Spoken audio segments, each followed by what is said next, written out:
Hi, Kayla. I wanted to show you. First of all, I appreciate. Let's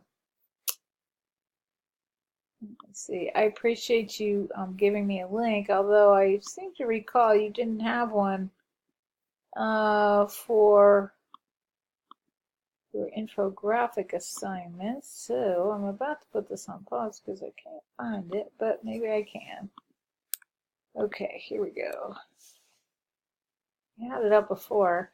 So I do love your design sense, and I like this a lot, but it seems to just loops with the fade down. So I don't recall what your storyboards or your plan was or anything, but I assume that there's going to be a button in there that maybe goes to your portfolio.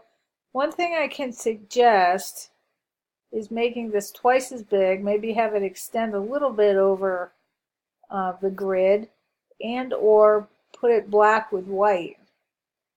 I think it's a good color scheme. I love the natural style script.